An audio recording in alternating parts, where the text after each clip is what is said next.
À chaque instant, ta prière est exaucée.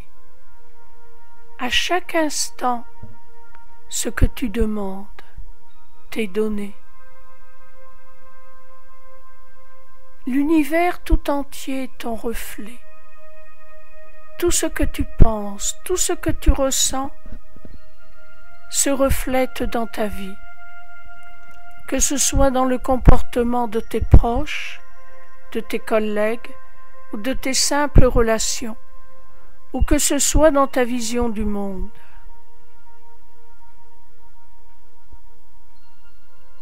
Il t'appartient donc de faire attention à ce que tu demandes, car cet univers créateur ne va pas prendre en compte tes paroles, mais prendra en compte ce qui émane de toi comme ressenti.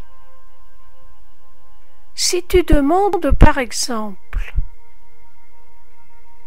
l'abondance financière et que ton ressenti est que tu ne possèdes pas cette abondance financière, ce sera ce manque qui va être enregistré par le monde créateur.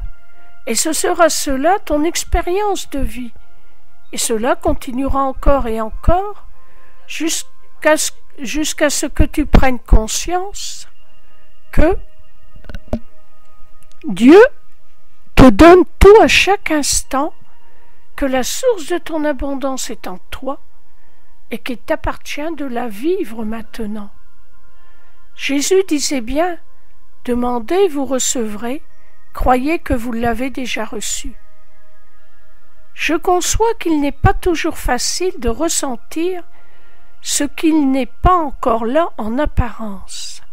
Cependant, il y a des bons moyens pour s'aider, comme la répétition des phrases, comme la lecture de textes inspirants, et aussi, très important, de remettre tous ses sentiments négatifs à son être intérieur, le remercier de nous en libérer, ramener tout au long de la journée notre conscience sur la seule présence. Cela n'est pas une utopie. Tout ce que nous vivons est notre reflet pour chacun de nous. Il y a eu des expériences de fait par des chercheurs qui observent par exemple les atomes, les ions, les molécules. Eh bien, l'atome, il réagit à la pensée du chercheur qui l'observe. Selon l'observateur, il aura un comportement différent. Cela ne se limite pas aux expériences de la physique quantique, c'est ce que nous vivons chaque instant. Selon ce que nous pensons, ce que nous observons, nous agissons dessus. Si nous observons quelque chose, nous en changeons le fait, le comportement et l'apparence. Cela est un peu difficile à concevoir, et pourtant, cela est tellement vrai. Faites un jour l'expérience d'une personne qui semble agressive et de vous connecter consciemment à elle en la bénissant et en l'aimant sincèrement, en la regardant comme quelqu'un qui possède Dieu en elle. Et vous verrez son comportement se changer. Par contre, si vous réagissez vous aussi à son énervement en vous énervant vous-même, le ton va monter et la discorde va s'installer. D'autres expériences ont été faites, par exemple, de mesurer le magnétisme terrestre. On s'est rendu compte que celui-ci réagissait aux grands mouvements de la masse, les mouvements émotionnels, comme le 11 septembre, comme à la mort de Lady Di par exemple. Nous interagissons ensemble sur le monde. Cela veut dire que seuls, nous ne changerons pas la globalité du monde, mais nous pouvons participer à l'action avec les autres. C'est là l'unité. Lorsque des êtres sont perturbés et émettent des émotions violentes, que ce soit parce qu'il est arrivé une crise, une catastrophe, etc., il y aura toujours éparpillés dans le monde des êtres qui émettront des pensées d'harmonie, de paix et d'amour. Il nous appartiendra de choisir de se relier aux émotions négatives ou de se relier aux émotions positives.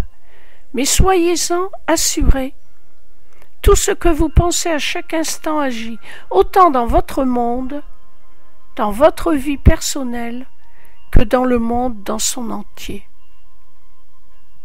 Tout n'est qu'interaction. Rien n'est seul.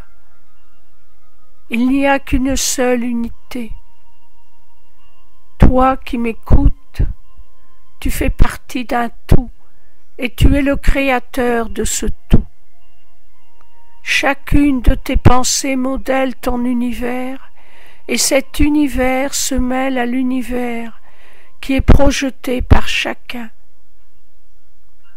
Tout ce que tu penses, tout ce que tu vois, tout ce que tu ressens ne font qu'un. Ne crois pas qu'il y a séparation, c'est ton mental qui te dit cela. Mais il n'y a qu'intercommunication entre toi et l'autre, entre toi et le monde. Prends bien garde de ne pas rejeter le monde, car c'est une partie de toi-même que tu rejettes. Il n'y a qu'une seule unité. Essaie de comprendre qu'il n'y a que Dieu, uniquement Dieu. Il n'y a pas de mal en soi. Ce qui te fait juger comme étant mal, c'est que tu en souffres, que tu en es perturbé. Et pourquoi est-ce que tu en souffres? Parce que tu regardes le fait déconnecté de l'unité.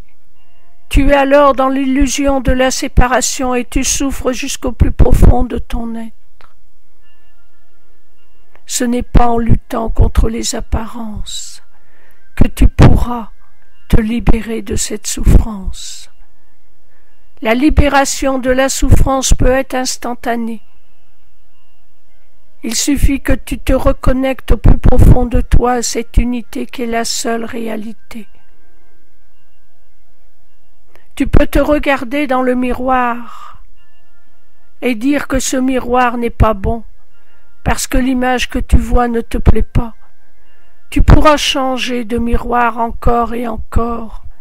Tu verras toujours la même image. Si tu demandes, par exemple, à ta mère, « Prête-moi ton miroir et dis-moi quelle image tu vois », tu te regarderas dans le miroir que possède ta mère, et tu verras peut-être une petite fille têtue, car c'est ainsi que ta mère te voit. Tu peux demander à voir dans le miroir du voisin, et peut-être même que tu ne te verras que comme une image vague et floue, car tu n'as pas d'importance pour ton voisin, du moins pour celui-là. Tous les autres, tout ce que tu côtoies, ne font que projeter l'image qu'ils ont du monde et de soi dans ce miroir qu'est le monde qu'ils regardent. Ta vie est ton reflet. Tout ce qui s'y passe, c'est ton reflet. Ce n'est pas le reflet forcément de qui tu es, bien que si. Mais souvent ton mental comprend cela d'une manière erronée. Il croit, par exemple, si dans la vie tu vois le